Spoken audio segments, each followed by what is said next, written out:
The Secrets of Movies and TV Shows is brought to you by the StarQuest Production Network and is made possible by our many generous patrons. If you'd like to support the podcast, please visit sqpn.com/give. You're listening to The Secrets of Movies and TV Shows.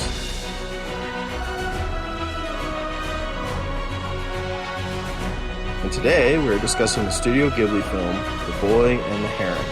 I'm Patrick Mason, and joining me today is Jeff Haecker. Welcome, Jeff. Hey, Pat. And Victor Lambs. Welcome, Victor. Hi, Pat. All right. So be sure to follow The Secrets of Movies and TV Shows on Apple Podcasts, Spotify, TuneIn, or your podcast app of choice. And you can also follow the show on the StarQuest YouTube channel. And please share the podcast with your friends, family, and anyone you meet on the street. You can find StarQuest on social media at facebook.com/StarQuest, or on X, where we are at SQPN, or on Instagram, where we are at StarQuest Network. All right, so we're doing The Boy and the Heron, and this is the latest, greatest film, Studio Ghibli and Miyazaki. And so kick us off, I'm going to go through a very extraordinarily brief plot summary. So The Boy and the Heron, translated from the Japanese, which actually translates closer to How Do You Live, is a 2023 Japanese animated fantasy film written and directed by Hayao Miyazaki, produced by Studio Ghibli. The film's Japanese title references Genzaburo Yoshino's 1937 novel of the same name, but it's not an adaptation of it. It's described as a big, fantastical film. It follows a boy named Mahito Maki, who moves to the countryside after his mother's death, discovers an abandoned tower near his home, and enters a fantastical world with a talking gray heron. And as always, the plot summary is super short and it does not give us the pandemonium level of craziness we get with this movie. So, a movie which defies description, I would say. Yes, it would be difficult for me to put it in a short form. Okay, so any personal, I know this is a new movie, but are there any personal connections to the movie, Victor? Yeah, so Hayao Miyazaki retired from animation in 2013. And it was in the news at the time. Everybody was very upset, but understandable. He was, I think, 72, 73 at the time. So definitely an understandable move. He'd made numerous amazing, great films, and some rest and retirement was due him. And then around 2016, 2017, or 2018, there were rumblings and rumors that he was working on a new film. And so, no details about it at the time. And there was considerable interest. And then just out of the sky in 2023, The Boy and the Heron just dropped. There wasn't a lot of buildup. G-Kids talked about it on their Twitter stream and their social media. And I had intended to see it in the theaters last year when it released, but just never got around to it. So I've watched it once when it first came out on streaming. I have the Blu-ray now, and I watched it again last night.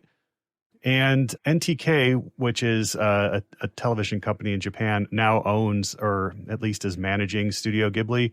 And they also put out a literally two-hour documentary called Hayao Miyazaki and the Heron, which I watched yesterday as well, thinking that it would give some insight into the film or the making of the film. I don't recommend watching it. I'm sure that the film I do recommend. The documentary I don't, because I'm not convinced it isn't just a big put on or something. It's not very informative, and I can go into that a little bit greater detail. But so we'll talk about this, but this is something that I'm glad I watched twice and will probably watch again. How about you, Jeff? Yeah, so I didn't have any necessarily personal connection to it. I missed it last year in the theater, so I just watched it for the first time myself yesterday, and I didn't remember seeing trailers or anything for it, and as I looked it up, they did not have any trailers. I think the only thing they released was a poster.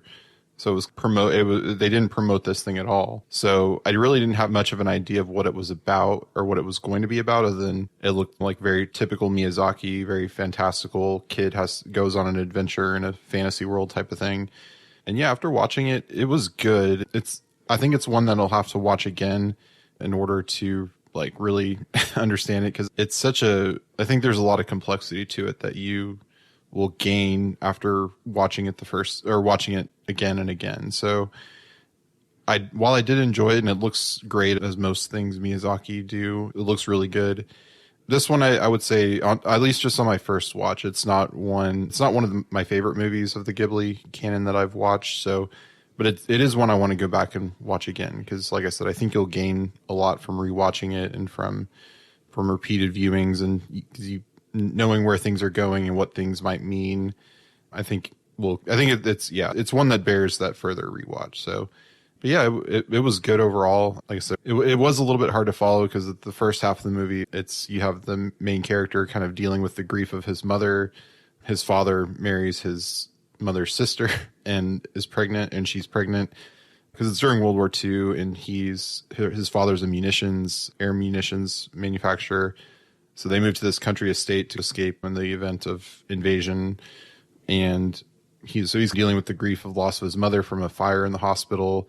And kind of all of a sudden, he has to deal with having a new stepmom who's his aunt, and also going to be having a new brother who's also his cousin. So, yeah. And then it goes from that into this crazy fantastical multiverse time travel thing. So, it is a little bit hard to follow the first time, I would say. But yeah, overall, I did enjoy it. Yeah, I think the immediate personal connection I had was to a D&D campaign I ran back in my college days. I had a time-traveling tower in that campaign where the characters would go in and they would fight monsters and then be teleported to a different place and time in the world. No parakeet army. They were fighting giant rats, which I got to admit, parakeet army was pretty scary. I never would have called that, but I think my second personal connection was once I figured out what the film really was about, which we'll get to later. But once I got that, I understood that being a middle-aged man, I'm starting to view my life down a much longer lens than I was able to before, and I'm able to project that forward and see my life going forward and comparing it to my father and other people in my family. So I got it once, about an hour and a half after the movie was over. After I was done watching it, talking with my wife about it. So, but yeah, let's dig in. So, like you said, Jeff, we're starting in World War II, Japan.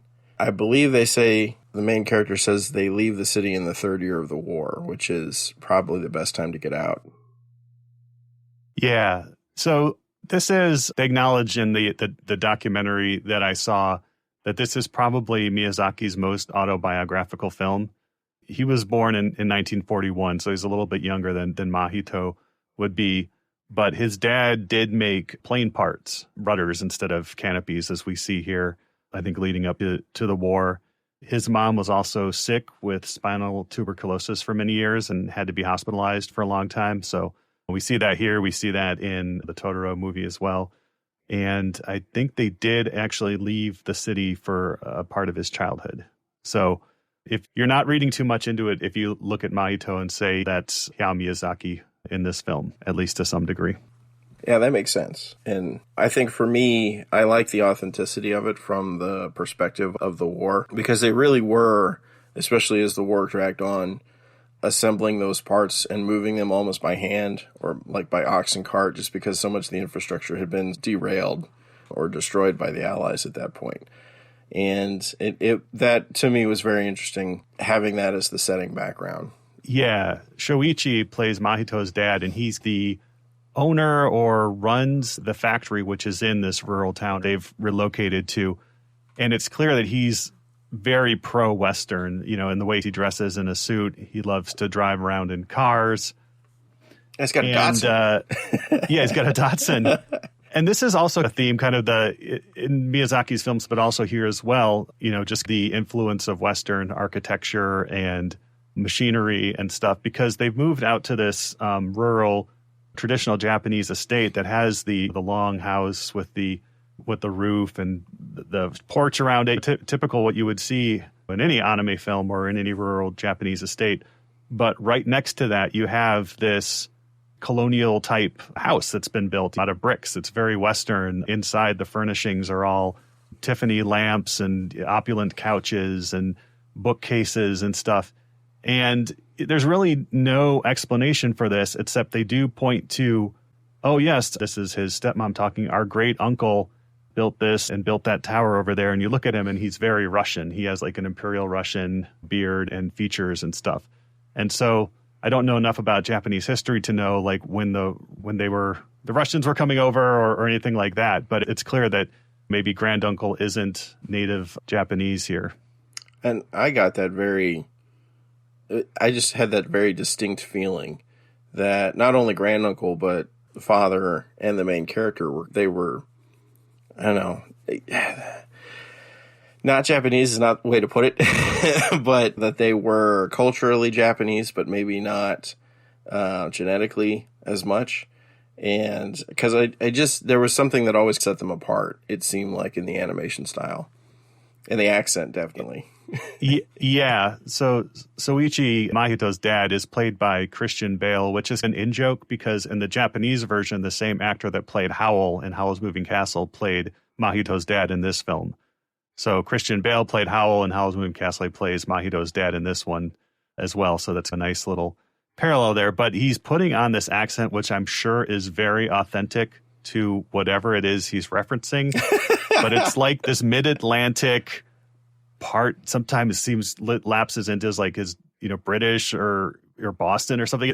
I'm sure it's a very authentic accent. It's probably he did his research and zeroed in on 1943 mid-Atlantic accents or something. But yeah, so it's obviously he's not of the same place that for example, the servants in the house are. Yeah, he probably went to school in Europe or America or something, yeah. And he probably was, before the war, was probably a businessman with trading with the Western countries, and then of course once the war started, couldn't necessarily do that. So, and yeah, Mahito's following that too, so he might have had some schooling abroad as well. Yeah, and we get to the first glaring plot point, which is they move out to the country, and all of a sudden his dad is with his mom's younger sister, which was maybe it's very Deuteronomical, taking only in reverse, marrying the widower of your sister, or maybe there's a cultural touchstone there. And she's pregnant too, so it's clear that some time has passed. But the main thing there is that Mahito has just lost his mom and now has to accept his mom's younger sister as his stepmom, who has a child now with his father, or pregnant with his father, and still processing his grief, and he shuts her out. And that becomes one of the main themes of the film, is the fact that he's shutting out Natsuko, his stepmom, and pretty much.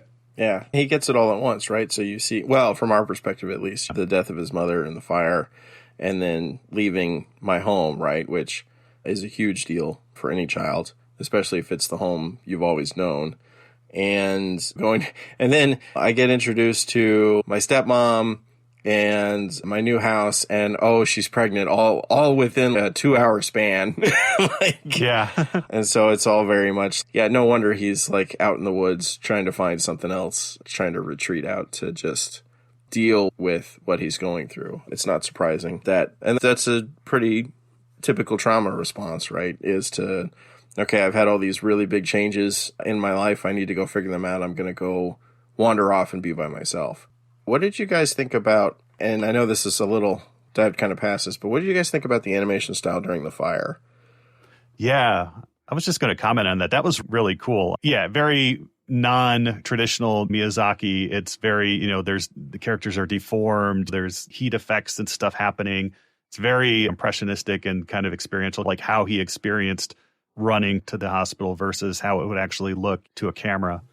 Yeah, it was very dreamlike and I know most humans don't have a photographic memory, and so when you remember events, the shapes are different and the colors can be different and things like that. So yeah, that was it definitely set those parts aside from the main film, because you could tell it was immediately like a dream or a memory that he was having, rather than this is happening in real time. So I like that, kind of set that apart. And it was, that dream memory changes how you, like, shapes kind of change and you don't remember things as clearly and whatnot. So that definitely I like that choice there.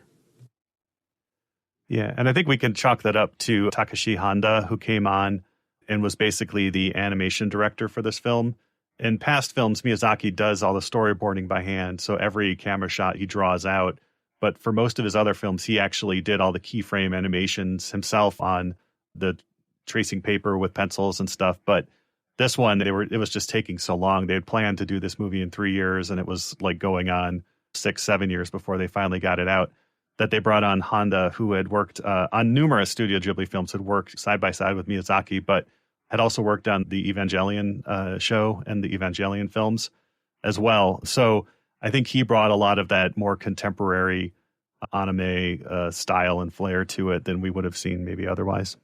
Yeah, I think the first time I encountered this animation style was actually not in a Japanese anime. It was in Kill Bill Volume 2 with the story of the Japanese character from that show and her childhood. Which I gotta say, encountering that at the very beginning of this movie, I was like, oh no, is this one of those? Like, how hardcore is this film gonna be here? Like, I was grateful. Was, okay, we're back to like normal Miyazaki stuff. But I do really love that animation style as both a portrayal of stuff is happening very fast, very quickly, and it's also in crisis, right? It's always. I loved how the people he was encountering in the streets were melding with the flames as he was running through them, and you couldn't tell, were they on fire or was this like? And all the firemen were, especially the firemen, they were so close to the flames. You assume, okay, I think in reality they probably weren't on fire, but they became in his mind synonymous with the fire at the hospital. So I thought that was a really cool animation style. Yeah. And then very quickly, though, we're out in the country with the 7 grannies fighting over the tinned foods and the cigarettes that his father's brought with them. And yeah, that's pretty much not every, but many of Miyazaki's films have the kind of chorus of old grannies or old ladies that gather around and move the story along. And that's what they do here. They're his watch out for him. And as he wanders off and finds this mysterious tower in the woods that he can peek up into it and see a staircase, but he can't quite reach it, they're very concerned for him and drag him back to the house and hope that there aren't any more strange disappearances as there have been in the past. And so that's our first clue that something's going on. And then, of course, there's a gray heron that's flying around the grounds, too, and seems to have a special interest in Mahito that is drawing him closer and closer to the house and to the windows of the house as well. Yeah, if you look up the symbolism of what a heron is in Asian and in Japanese folklore, they can traverse realms, they're messengers of gods and things like that. So they play a pretty important role. And I looked it up after the fact and I was like, oh, okay, if I had known that. And so that's one instance where a Japanese audience might draw that connection quicker having known about the film, I figured the heron was going to be the creature that leads him on his journey into whatever fantastical realm. But yeah, because the heron kind of accompanies him to that first, or draws him into that first kind of fantastical world, into the tower. And then each time they change realms, the heron's there too. So he's like that guide and an enemy at times, but also the guide, and kind of becomes more of a frenemy along the way. And yeah, we find out the heron there's actually a little man living in the heron. It's like a magic heron suit that this guy wears, because you start getting hints of it where the heron, like you start seeing teeth in the heron, which does look really freaky the first time you see it. Yeah, the heron the opens human his mouth teeth, and has like a row of teeth, and you're like, first time he smiles when he's looking in the window, and you're just like, hey, wait a minute. Yeah, and just the way that when he converts back to a heron, he swallows the human head back inside of him as he swallows a fish in the film almost. And around that, there is another history lesson here, or of Studio Ghibli history lesson. So back in 1985, Studio Ghibli was founded by 3 people: Hayao Miyazaki, Isao Takahata, who is another animator. And this becomes important. Takahata and Miyazaki had worked together since the mid-'60s as animators on TV animations and movies. As they changed jobs, they followed each other around. They were great friends, 50 years of friendship. They were rivals too. They always tried to one-up each other on their films and their animations. But along with them was Toshio Suzuki, who was their producer. And so basically he would get the funding for the movies, keep the production on track and stuff. And he's a little rounder. He's still alive, a little rounder, talks Miyazaki into things. And so he is the Heron in this film. There's no secret. It's on the extra features on the Blu-ray. He admits that, yes, I am the Heron, the con man, the fat. So he's portrayed as this the snowman. He's not fat. He's not fat by American standards. By Japanese standards, he might be. He's this fat little con man who drags the Mahito, who is Miyazaki, along on all these adventures when convinces Mahito to do things he might not otherwise want to do, make a final film, for example. But yeah, so that's what's in the background with the Heron. He's Toshio Suzuki. And I will say that is a commonality amongst a lot of cultures in humanity, where some type of bird will act as the go-between between the human world and the spirit world, or the human world and your final destination in death. You have ravens and crows throughout most of Western culture, as well as Native American culture. Several of the Native American cultures. And then you have, like, occasionally you run into some interesting ones. I think it's geese for the Finnish who take the soul to the final resting place.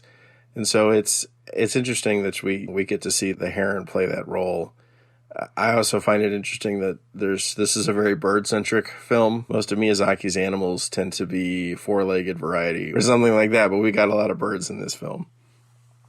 Yeah, and so the Heron, so even prior to Mahito kind of he encounters the Heron as the Heron, but he goes to school. He's the new kid.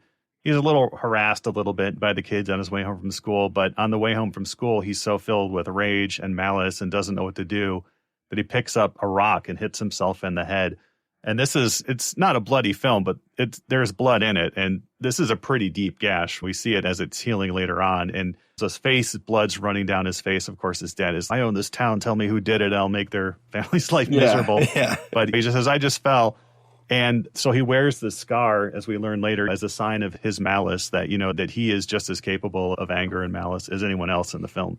And it's after that point that the Heron tends to take more of an interest to him, tries to get in the house, summons a bunch of fish and frogs to basically cover Mahito, and kind of a visually really cool moment that's a little disturbing. Yeah, I think that was the first time I probably stopped and yelled out, "What is going on?" Join us. Yes. And his stepmom, Natsuko, runs out with an arrow and basically shoots an arrow into the air. It lands in the river or the pond there, and all the animals disperse. Mahito faints and then wakes up in his bed and stuff. And from that point on, he's obsessed with making a bow and arrow. But of course, without the proper fletching on the arrow, it doesn't work. And so he finds one of the Heron's own feathers on the ground and uses that for the arrow, which, as we'll learn later, turns it into kind of a heron-seeking arrow. Like a yeah, this is cool. The feathers want to get back home, and they'll take the arrow with it. And what kind of starts it is he's up in his room recuperating, and he sees Natsuko, very pregnant, wander into the woods, just from the back, just wander off into the woods, and no real reason why she's doing that. And he goes back to reading, finds the book that his mother had left for him when he was a baby, and that is the How Do You Live book. The book itself is a novel, and it's a series of letters between a young boy and his uncle, and the uncle is instructing him on how to go through life and how to live and stuff. And so it's a relationship between a boy and an older uncle who's teaching him like life lessons and stuff. But it turns out that Natsuko's really missing. All the grannies are frantically looking for her. And so Mahito, being the only one who saw her wander off in the wood, charges off into the woods, chased by Kikuro, one of the 7 grannies, the one who's the most clever. Or Kiriko, sorry. Up to this point, she's only been interested in cigarettes. Right. I just call her the cigarette queen. Yeah. She follows him off, and eventually they come across this. They enter the tower through a gate that the Heron has opened for them, and it's just filled with books. It's this huge library. There's like a Russian sun motif on the floor. And Mahito finds his mother lying on a couch. His dead mother. Yeah. Only it's not, right? Well, and it's interesting because once we see the Heron's teeth, things start to slowly bend sideways, right? And we see this play out where he gets saved by his stepmother with the sounding arrow and disperses the creatures, right? We have that whole incident, which afterwards he's trying to figure out whether or not it's a dream, right? Because during that incident he has his wooden practice sword broken by the heron who eats it, but not. That's a strange scene too. But and Yeah. once he wakes up, he goes to find it, and he does, and it's still there, and it appears to be intact until he picks it up, and then it breaks into all those pieces, just like the heron had broken into. And so it definitely leaves the viewer scratching his head as to, okay, am I supposed to think that was a dream? Am I supposed to think that was real? And was it real? Was it a dream? And then once you take your journey into the long grass and cross the river, and then you go into the Library of Doom, which I love the bookcase portcullis Yeah. that comes down. Yeah, it's just books everywhere. And the heron says, see, here's your mother. Let me go and you can have her. And of course, Mahito runs up to the reclining figure of his mom. And as soon as he touches her, she starts to turn into this gelatinous goo that starts to melt all over him and all over the couch. And eventually she just like dissolves into water, which is a pretty effective visual. And the heron says, well, if you hadn't have touched her, I could have kept the illusion going a little bit longer. But if you're upset, I can make her again as many times as you want. That I can bring back your dead parent from the dead. Obviously, they won't be as you knew them. If that's what you really want, that's what I can give you. Yeah. That sort of bargain. Yeah, and I would say at this stage, he's split between them, right? Because that's what he tells the granny as he's going in. She's like, "Why? What are you doing this for? Like, why are you going?" And he's like, "Heron said my mother's alive, and I know it's probably a lie, but I have to make sure." But he's also got I have to save my stepmother, and so those are still... Both of those are still in the balance for him at this point. Yeah, because he probably sees his stepmother as his only kind of connection to his mom, because his dad seems like he's moved on, and it's like those Reddit posts of people whose parents die and then their parent remarries and they try to erase the one who died. So it's almost like the dad kind of has moved on, and Natsuko's, she's been nothing but nice and polite to him, and you don't really know how much of choice she has in all this. Just based on culture, it's very possible that it was her duty to marry and her family pushed her to do it, or whatever the case may be. But he sees her as, I think he sees her as, she's the only connection I have with my mom. So I've got to make sure she's okay, because it's what my mom would want. But he's also, like you said, trying to, like, if there's a chance his mom's alive too, then he needs to find that out. Yeah. And Mahito, being very furious, shoots his little arrow at the heron, which makes a nice clean hole right through the top of his beak, and basically renders him unable to fly and more or less in Birdman form permanently, because his beak can't close. He can't swallow his human head and turn back into a heron. And then from way up at the top of the tower, we hear Mark Hamill's voice saying, yeah, all right, Bird, you got to guide him now. And the floor turns to not lava, but it turns to more gelatin. And the Birdman, or the Heron Man, Mahito, and Kiriko all fall through the floor. And that's the last we see of them. And then the movie. If you didn't think it was strange before. Well... Yeah, and there's the music, too, by Joe Hisaishi, who's done the music. Up till now, the music has basically consisted of him just hitting notes on the piano. There's been a few sparse instruments here and there, but the soundtrack has basically been just a couple notes. When we first see the heron, we get one note on the piano. The next time we see the heron, we get like a motif that has two piano notes. And it's at this point when they enter the more or less fantastical realm that we start to get more orchestration, even some choir bits, too, just to show that things are becoming a bit more fleshed out. It's less about the loneliness of Mahito and more about the relationships with the other characters. And so he washes up on a beach of a very strange kind of, he's in an archipelago or something, lots of tiny islands around a main island. And at the first island he washes up, there's this mausoleum type structure, and he's immediately mobbed by dozens, if not hundreds, of hungry pelicans. Who want him to open the gate. Yeah, so that they can eat the dead, because like I said, the pelicans are very hungry, we find out. But above the mausoleum, it says, "Death to those who seek my knowledge," or "Those who seek my knowledge will die," or something. Yeah. And as he's being mobbed by the penguins and they're running towards the mausoleum, as we later learn, there could be something evil that could wake up there. A young woman appears on a sailboat with a whip that shoots electricity or fire, chases away the pelicans, and says a prayer to put the dead back to rest, basically. And she adopts Mahito onto her crew. She just brings him onto the boat. Like, come with me, strange child. Yeah. And I like he just goes along with it. He's just like, yeah, okay, let's do it. Yeah. But at that point, what would he do? Because he's in he's in a strange place, doesn't see anybody he knows, and it's the, of the two kind of groups of beings he's encountered, the pelicans trying to mob him and eat the dead, or a woman who saved him. You're going to go with the person who saves you. So yeah, and I like the comment about the music, because it is because of how sparse it is in the first almost half the film. Because I think at this point we're at like 50 some odd minutes. Yeah, the first half, and that is something. Yeah, there's films where you spend a lot of time looking at things and watching people slowly walk from one place to another. And so when you talk about it, you're like, that's half a second of conversation. But it was 5 minutes on the film. That was a lot of the first half of this film. I can remember pausing it because I needed to go get something. And I was like, we're only halfway through. Are you kidding me? But it's very quiet, right? And because of that, you're put into the main character's sort of perspective, the very sort of quiet loneliness that is going on. And now as you move into sort of the adventure stage, the journey into the unknown, we've moved from the terrible things have happened, which I have no control over, and I'm going to try and retreat from them, both into myself and into this other world. Well, now I'm in the world and I have a mission, possibly 2 missions. And now I've got to go journey into the unknown and have my growth phase, which is part of the story. Yeah.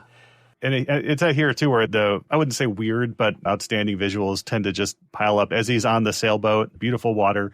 In the background, going in the other direction, are just like infinite number of sailing ships, just sailing in the other direction. And it's, what's up with those, sailing ships? It's their phantoms, basically. And it evokes a scene from Porco Rosso, which we'll talk about when we do that movie, of just an endless band like in the sky of empty ships that are just representing like the dead, everybody who's died at sea, or in that movie in the air, just floating by. And you're like, okay, so this is like a land of the dead. Is it hell? Is it the underworld? Is it some other place? But it's pretty clear that we're not in just like fairy world. There's some sense that this is an afterlife of sorts, although we don't know the rules or which one just yet. Yeah, and I like that one of the pelicans, this is a scene that happens later on, he describes it as a hell.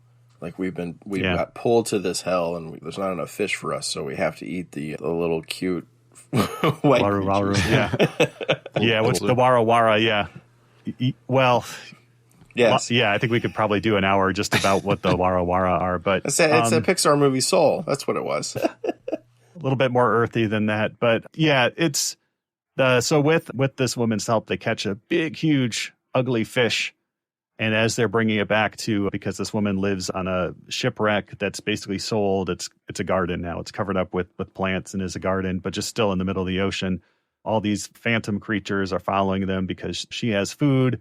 They want to, even though they're dead, they need to eat too, but her real interest is feeding these wara wara. So she brings Maito back. They butcher this fish in a very graphic way. Gross. I would use the word gross. It's been a while since I've gutted a fish, but the guts just usually don't explode out like that.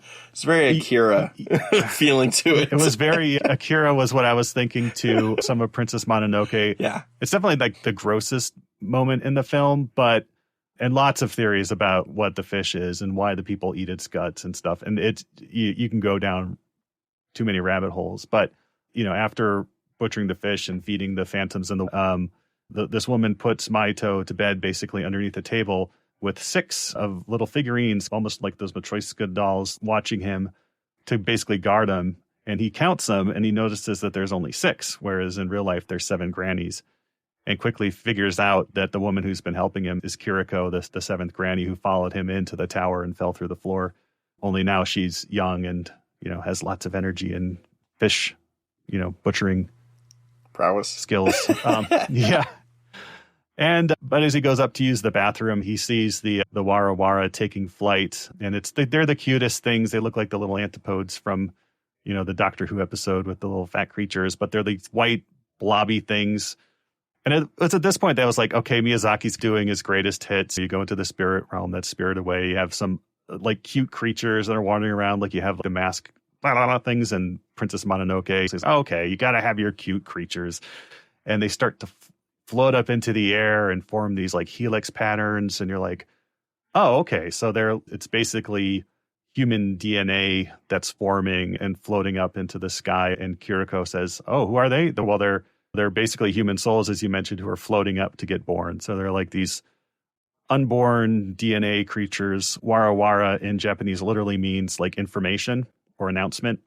So they're forming like DNA strands, which is the information that will create humans. And they all live happily ever after in my head. Canon. None are eaten by pelicans. No sea turtle fate for these.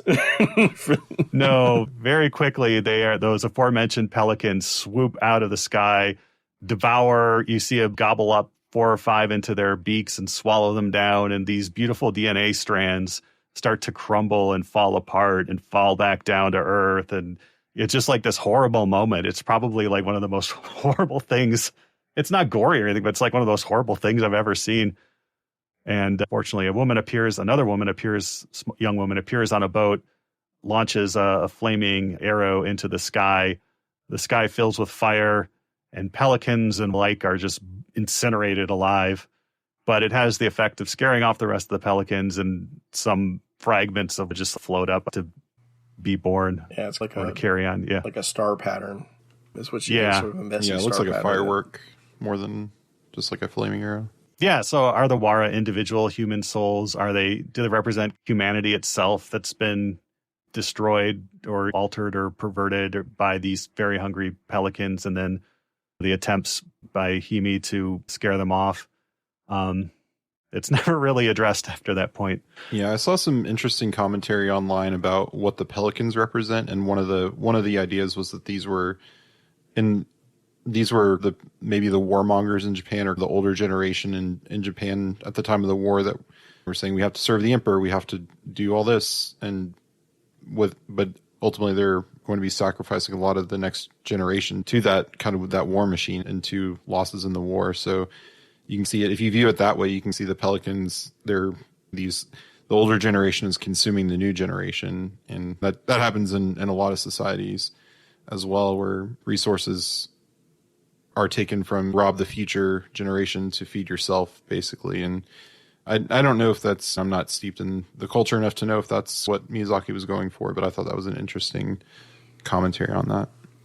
Well, I think it's extraordinarily on the nose, especially when you start learning about what they were doing in the 3rd and 4th year of the war, or the Japanese were doing, and when they started moving into the kamikaze program, and you find out the kamikazes were not like the dregs, right? They weren't like the worst pilots, right? These were like the best and brightest these were people who had gone to university. They were excellent pilots. They were patriots, and literally they're being sacrificed because that's a kamikaze mission. You're not going to come back from that. So I think that's a pretty good metaphor for what was going on, especially in that phase of the war, the last year of the war, when you had this whole older faction of Japanese culture who would die to the last man. They would never give up. They would never surrender. And then the younger people who were probably on the more liberal side who were like, we got to think about the future. And then you have the culmination of that with the firework explosion, which you can make a reference back to the atomic bomb. Like it gets rid of both of them. And that was the price that had to be paid. And then what you have left is what goes on. So I think that's a pretty good metaphor for what actually happened. Yeah, and you see that too later with we still haven't gotten to the parakeet army, but you see that the parakeets, all these and Mussolini's parakeet army. Yeah. These parakeets all these birds just want to eat constantly. And I mean, because what it is, Kiriko tells him he needs to find this. They need to find, I think her name's Kimi or Hime, and they have to find, she's the one that was doing the fire. She's a witch, fire witch type of thing. And they've got to find her because she'll help him find Natsuko. And they eventually have to get to this where and he also reconciles with the Birdman, with the Heron Birdman along the way, because Kiriko she has, you need to settle your differences because you need each other to get through this. And then I know we're glossing over a lot, but there's a lot going on in this. Yeah, he patches the hole in his beak so he can turn into a heron, and so now, and they get to this, which I thought was really cool. If they're all liars, is that statement a lie? No, that was a true lie. and apparently the banter is based on how Miyazaki and Suzuki will talk when they get together. There's a lot of that banter is pretty much from their relationship as friends and producer and director. Yeah, but then the parakeets, they all have knives behind their backs, and because they're trying to find Kimi, and they think she's in the with the parakeet army, and so they go there, and you see these they're like, we'll take you to her, and they're all crowding him, and they all have knives behind their backs. And the parakeets on the documentary, one of the clips, because it focuses a lot on Miyazaki as he's working and drawing, and on his desk he has a picture of the parakeets, and he looks up and it says, like, this is early in the storyboarding. Yeah, those parakeets, people think I'm crazy for putting those in the movie. But as we learn later, so this world is basically a world of malice. And that is the theme of the film, is that the world is completely filled, and imbued with malice. At one point, Miyazaki in the documentary says the point of the film is that this is a world of malice. You're just trying to survive. And while you're just trying to survive, the world is not smiling at you. It wants nothing but to destroy you. And so we see that with the pelicans after the firestorm. Mahito goes out, sees a badly injured, burned up pelican who's just like struggling to survive. He's about to the pelican says, just put me out of my misery. And we learn then that both the pelicans and the parakeets were brought to this world by the author or the architect of this world, the granduncle, because he wanted something beautiful in this world that was filled with malice. And so he thought, hey, I'll bring in the pelicans and the parakeets, without thinking, hey, there's nothing to feed them. And so quickly, what he thought would be an act of beauty or providing order to this world suddenly made things even worse for everyone. Your best efforts to try and architect a perfect world result in more problems than you started with. And then we end up in Parakeet Casa Doom. Yeah. And so here is very interesting. While we're in Fairy World, Mahito's dad and the grannies have been searching for him. One of the grannies mentions, it's only one line of dialogue, that Mahito's mom disappeared for a year. She went playing around the tower, disappeared for a year, and then came back out looking exactly almost like she did when she went in, fed, healthy, and everything. And so it's a kind of blink and you'll miss it type thing there. But we quickly figure out that Himi, this woman who is in the world, is Mahito's mom, but as a child. Yeah. I think they allude to that pretty heavily within the dreamscapes that Mahito goes to before he enters the fairy world. And this film, if you take the line, show, don't tell, for movies, like this film like rides that line as hard as it can, because you have no idea. Absolutely, yeah. Until you get this tiny little nugget of exposition from the grannies, and you're like, oh my gosh, finally somebody is explaining something. Yeah. So, and then we later learned that the parakeets are the ones who brought Natsuko in, because their plan is apparently the only person who can take over for this architect, when the granduncle, we'll talk about him, is one of his direct descendants. So he needs to be in a direct line of descendants from him. So Himi won't do it, or isn't granduncle's first choice. Mahito is a pretty solid choice, but the parakeets want to get in his good graces. And so they've brought in Natsuko, who is pregnant, to basically offer up as a gift to the granduncle to say, hey, you want a descendant to take over for you? Well, here's two, basically, this pregnant woman. And so they've captured Natsuko and put her in this chamber that's filled with these paper streamers all spinning around to basically keep her confined there. And we get another disturbing scene between Mahito and his stepmom. Is, he finally calls her mother for the first time, and she turns around and is like, I hate, like, you ruined my life type stuff. And she's eventually, they reconcile, but it's still like a very what is going on scene. Like, hey, it's not like, I'm here to rescue you. That's great. Let's go. It's, wait, mother. I'm like, well, is that his real mom or is that his stepmom now? Are they the same people? And I was like very confused the first time I saw this. And then she's telling him she hates him and stuff. And it's just, that was my kind of what's going on. Well, and that could be from just like the malice of this world kind of infecting Natsuko. Because before this, when we saw her in the beginning, she was very polite, treating him very kindly. And we don't see much of her personality, which I think is the point.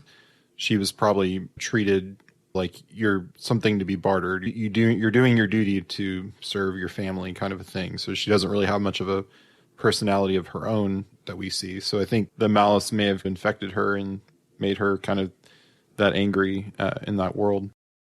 Yeah, and so eventually we do get up to see Mark Hamill as granduncle. God / the architect / Yeah, and this is actually like the end of the history lesson, the Studio Ghibli history lesson. So Isao Takahata, I mentioned that he and Miyazaki had been animating films and TV shows since like the mid to late 60s. So the 50-year friendship. Takahata was Miyazaki's closest friend, rival. They guys mentioned they tried to one-up each other, really influenced Miyazaki's decision, I think, to make this film. And then midway through the storyboarding process or partway through it, Takahata passed away. And judging from the documentary, which again, I'm not sure how much of it is authentic, Miyazaki was devastated by the loss and, of his friend of 50 years. And so the great uncle, looks like an older Takahata and is meant to symbolize a person in his life. So we have all three of the founders of Studio Ghibli now in the film at this point. And the great kind of world builder there is his longtime friend and partner in that sense. So, yeah. And apparently the only thing that's keeping this world together is a bunch of building blocks, which are the tombs of the dead stacked on top of each other precariously. And if they're not restacked every 3 days, just so the entire world will fall apart. Yeah, I like that. I made a deal with a rock. Space Rock. Yeah. Space Rock. The Space Rock's the real villain of the piece. And it let me build this world, but I have to use these children's playstones to do this. Which are gravestones also, because they're infused with malice as well. And we learned a little bit more of the backstory that this rock fell from space, landed in this estate, and then the granduncle became obsessed with it and built the tower around it. And the rock is, again, sentient in some way, or at least has a motivating force, drew the uncle deeper and deeper inside until it basically created this world for him, which he needs a worthy successor to keep it going. And Mahito refuses because he realizes that it is a world of malice. And even when granduncle comes back and says, well, these blocks are okay. These aren't evil blocks. These are good blocks. You can build the world with the good blocks and it'll be a good world. And Mahito feels his scar and says, no, I'm just as wicked as the world is, essentially, or have the potential to be as wicked as the world is. Even with the good blocks, anything I create would eventually turn sour. I'm not God, essentially. Yeah. So I love that because it's a callback to after he does that to himself and he's laying in bed and his dad's like, and one of the things his dad says is you need to get your revenge, right? There's a need, and it's not even you need to get justice, right? Is probably how we would put it in the Judeo-Christian context. Is you need to get your revenge, which is it's the other side of that coin where you've gone far too far. And I like the fact that there's this recognition that, no, I have that in me. And it's a sort of embracing of like humility, right? It's, no, I shouldn't be God. When it really comes down to it, I probably should not be in charge because I'm going to be just as petty and arrogant and as anybody else. And we'll end up in the same problem. Maybe it'll be ducks instead of parakeets, but we'll have the same malice infused world. And none of this sits very well with the Italian fascist parakeet king, who is a great character in the film. Played by Dave Bautista. All the other parakeets, Max the parakeet king. Because all the other parakeets want to do is eat, and they're flunkies. They've turned basically this tower into a parakeet tavern, so they're not hurting for food. They have all the vegetables they want, but they really like meat, and so it's implied that they've eaten the blacksmith, which may have been another human in the world, maybe one of the other people who disappeared. And they really want to eat Mahito, but they really want to get in good with the leader of the granduncle. And when it turns out that he was going to offer this to Mahito, they wouldn't benefit. And then Mahito turns it down, and the granduncle goes, well, what are you going to do? The parakeet king runs up and like grabs the blocks and stacks them really fast. And it's a really bad tower, and it starts to fall. And of course, him being a violent parakeet person, grabs his sword and just smashes it down through the blocks, basically fracturing all the blocks. The rock isn't happy. It turns into squiggles and attacks granduncle, and Mahito and Himi have to run out, save his stepmother and Kiriko as well. and escape through the right set of doors, which I thought the doors were really cool. Granted, as you mentioned, towers with multiple doors facing multiple worlds and times isn't necessarily a new thing.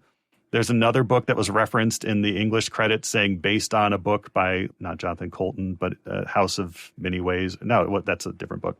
But I don't think the movie was based on the book at all. I think it's after they made the movie, they're realizing, oh, this is also this book that has multiple doors in it. We probably should put it in the credits, otherwise we'll have problems. But Mahito and his stepmom go through the right door. Younger Kiriko and Hime go through the right door. Well, they'll go back in time, and Hime will eventually become Mahito's mom. And I love the goodbye. Yeah. It's just so like when they both know who they are and who they're going to be, and it's just a wonderful one. Probably, in my opinion, one of the best moments in the film. Yeah, because there was an earlier scene where Mahito is with Kimi, and they're in her house where she's been staying, and she gives him this bread and butter and jam, and he's it tastes just like my mom's, and that's, if you haven't figured it out by that point, there, that's where you probably should, because they're saying and as we were talking about the scene where he hit himself in the head and got the blood all over him, this was like the opposite of, because she just smothers this bread and jam and it gets all over his face. And I was like, maybe there's a connection there. They were showing the earlier scene of he hurt himself, but his mom is, healing him in a way. That's really good. I didn't pick up on that or make that connection, but it's definitely there. Yeah, that's a really good observation. I love that this ends in the traditional Miyazaki way, in that somebody makes a decision maybe they should have thought through, and immediately there's a catastrophe. Maybe we should have put Hal's castle on a flat plain before we disabled it instead of being on top of a mountain. Yeah. Maybe I should have stacked the blocks at least once. Yeah, or maybe not cut them in half with a sword. I don't know. There's a lot of different ways to go there. And then to finish things out, as Mahito and Natsuko are getting back through their door, all the parakeets are flying out too, and to finish off the kind of the surrealism and some of the nonsensicalness, the parakeets are relieving themselves all over everybody. Yeah. It's so accurate. You have no idea how accurate that scene was. Won't go into too much of the symbolism of that. But yeah, so once the parakeets go through the portal, they turn back into regular parakeets. The pelicans stay the same because they were regular pelicans. But what I do is, because Kiriko's gone back with younger Hime, you're like, well, what happened to the older Kiriko? And at some point we'd seen it because he pulled it out of his pocket. He'd taken the little doll of Kiriko and put it in his pocket. And so once he comes back through the door, like the older Kiriko just like forms up out of his pocket and is fine. And we get a really nice ending. We get to see his little stepbrother or cousin, as you said, there as well. So 2 years after the war, we returned. At that point, Godzilla's been handled. He's no longer a threat. And if you want to know that reference, the tower's destroyed. Go watch or go listen to Secrets of Movies and TV Godzilla 0 or 0-1. Yeah, and the tower is destroyed. The space rock, I assume, along with it, and the world is saved. And Mahito is more accepting of his stepmother and has, I guess, a new sense of inner peace. Yeah, it goes through that sort of internal transformation of recognizing that he could treat this person as a mother and that's okay. Yeah. And on top of that, sort of like, I can do things. I have the ability to actually change the world I live in, and I do have an effect on my reality. And then I need to be really careful about that, because if I'm not, then I can make things terrible if I want to. The lessons learned. So, and then it rolls to credits pretty quick, and you find out it does who voice act who, it's an amazing cast. I was like, because I didn't even realize, like, Dave Bautista was immediate recognition, but everybody else, it wasn't until I saw the credits, I was like, what? Mark Hamill was in this. Willem Dafoe and Robert Pattinson. Most of the cast had been in previous, like, English dubs of Ghibli films. Willem Dafoe was in Tales of Earthsea. He's in it just as that one dying pelican for about a few seconds, but so effective in that role. I haven't watched the Japanese original version. I'll do that at some point. But one thing, I don't know, I think they're trying almost too hard to be faithful to the Japanese, like translation, just translating it and then that's the dialogue, which is good. It's commendable. But what I liked about some of the Disney dubs was that they reworked it to make it, flow a little bit better. There's at one point when they're walking through the kind of transit hallway, And Maito says, like, it's okay, I've been here before. And then the Heron says, like, I've never been this way before. And it's just very clunky to have both those lines sitting next to each other. It may have been like accurately what it was in the Japanese, but you would probably want to. And then there's some archaic language that just sounded like it was translated, but not really reworked. But the actors do a really good job with the dialogue, and yeah, very effective there. All right, so that was the run through. Boy and the Heron. Yeah. We probably covered about, I don't know, a half, maybe 2/3 of the craziness of the movie.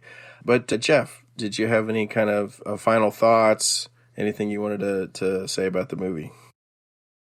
No, I think we covered it. This is definitely one I want to go rewatch. And yeah, if you Google anything or look anything up, like there's a lot of Reddit posts about this and various theories and things. So definitely, this one does, I think, require a little bit of homework to get some more out of it than just by sitting and watching it. But I think it's rewarding to do so. So I'm looking forward to rewatching it and checking that stuff out. How about you, Victor? Yeah, strong recommend from me, but it wouldn't be where I'd start with either Studio Ghibli or Miyazaki's work. No. I'm very glad. I'm very glad we got this. Miyazaki clearly had something left to say, and I'm very glad he was able to make this film. This will be his final film. So as a capstone to his career, it serves as that very well. It's one I will watch again, but again, not one I'll watch over and over as much as some of the other ones like Porco Rosso or Kiki's Delivery Service or Castle in the Sky. But like I said, I'm very glad we got it. Very good capstone to Miyazaki's career, and definitely a very good film. Yeah, I would say for me, this film very much was drawing from pretty much all of the previous Studio Ghibli films. There were elements from almost everything in it, which is not shocking. It's your own work, right? And you're bringing it in as a capstone kind of a thing. It also, for me, was very much I will not say ripoff because that's a bad way to describe it. I think he did an amazing job combining several different well-known stories / properties. It was like a combination of The Lion, the Witch, and the Wardrobe, Pan's Labyrinth, and The Matrix, all in one. Yeah. But I do absolutely love one of the main themes you get at the end with the granduncle is this concept of I've built this thing, right? I've built this world and I want to pass it on, right? I don't want to see it crumble into dust. I don't want to see it die. And then the recognition of sometimes the thing you built, maybe it had a purpose and maybe it was great and beautiful at one time, but maybe it's not for now anymore and we need to let it go. And those two themes were like, when I look at Miyazaki and where he is at in his career and what this movie meant, I think that was a big part of it. I think that was a big part of the message, was sort of him recognizing between himself and his age and the death of his 50-year-old friendship, is this sort of, we've built this amazing thing and now it's time to go on to the next adventure kind of a thing. Did you have anything else, Victor? On that note, no. I was just saying, and it won an Academy Award this year for Best Animated Feature. So, quote Bilbo, I'm quite ready for one more adventure. Yes, I am always, if he makes another film, I will, of course, be there to see it. For sure. Well, that's it for this episode of The Secrets of Movies and TV Shows. And now we'd love to hear from you, our listeners. What do you think about The Boy and the Heron? You can leave feedback on our Facebook page or on X, or by sending an email to secrets@sqpn.com, by leaving us a comment on YouTube, or by visiting our channel on the StarQuest Discord community at sqpn.com/Discord. And we'd like to take a moment to thank our patrons who make this show possible, including John and Greta C., John S., Michael F., Justin D., and Ted H. Their generous donations help us to continue to create the secrets of movies and TV shows and all the wonderful shows at StarQuest. You can join them at sqpn.com/give. Well, thank you, Jeff Haecker, for sharing the secrets of Boy and the Heron. Thanks, Pat. And thank you, Victor Lambs. Thanks, Pat. And I'm your host, Patrick Mason. Thank you all for listening to the secrets of movies and TV shows on StarQuest. Here's another show on the StarQuest network you're sure to enjoy. The Secrets of Technology. Find it wherever fine podcasts are found or at sqpn.com/technology. We'd like to thank Patrick McCaffrey of Moonshadow Studios for editing this episode. To have your audio edited professionally and with care, check out more of Patrick's work at moonshadowstudios.biz. That's moonshadowstudios.biz.